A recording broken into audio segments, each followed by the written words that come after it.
తెలంగాణ రాష్ట్ర వ్యాప్తంగా అదేవిధంగా భారతదేశ వ్యాప్తంగా ఉన్నటువంటి హిందూ సోదరులకి అందరికీ పేరు పేరున వినాయక చవితి శుభాకాంక్షలు తెలియజేసుకుంటూ, నేడు మనం చూస్తున్నట్లయితే ఒకవేళ మట్టి వినాయకుల బదులుగా కలుషితమైనటువంటి ప్లాస్టర్ ఆఫ్ ప్యారిస్ యొక్క వినాయకులని పూజించడం జరుగుతుంది.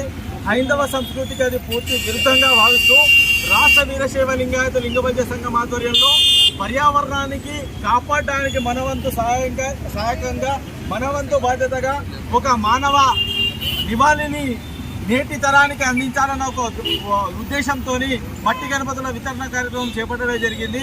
ఈ మట్టి గణపతుల వితరణ కార్యక్రమం ద్వారా మన పర్యావరణాన్ని కాపాడుకోవడం కాకుండా మనం నేటి తరానికి మన యొక్క హిందూ సంస్కృతిని వారి అందరికీ ఆదర్శంగా నిలబడేటట్టు ఈ కార్యక్రమాన్ని చేయడం జరిగింది.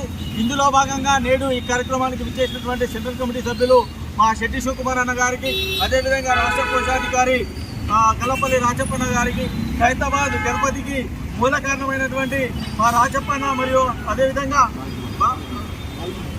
బాసుమన్ అన్న గారికి, అదేవిధంగా మిగతా మా హిందూ సోదరులకు, అదేవిధంగా రాష్ట్ర మహిళా కోశాధికారి అశ్విని గారికి, రాష్ట్ర యువజన ప్రధాన కార్యదర్శి మా సోమేష్ గారికి, రాష్ట్ర ఉపాధ్యక్షులు కర్ణ రాజశేఖర్ అన్న గారికి, ముఖ్యంగా ఈ కార్యక్రమానికి దగ్గరుండి మట్టి గణపతులకు సహకరించినటువంటి మన రాష్ట్ర కార్యదర్శి సాయి గారికి, అదేవిధంగా మా బ్రదర్ అయినటువంటి గోపి గారికి పేరు పేరున హృదయపూర్వక శుభాకాంక్షలు మరియు ధన్యవాదాలు తెలియజేసుకుంటున్నా.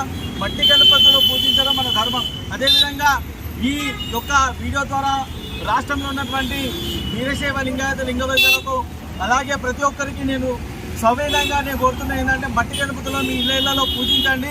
దయచేసి మన యొక్క పర్యావరణాన్ని కాపాడుకోవడానికి మీరు కూడా బాధ్యత వహించేందుగా కోరుతున్నాను.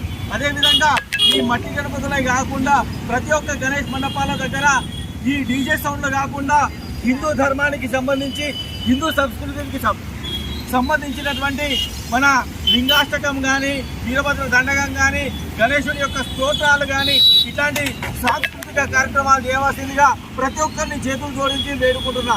జై గణేశ, జై గణేశ, జై గణేశ.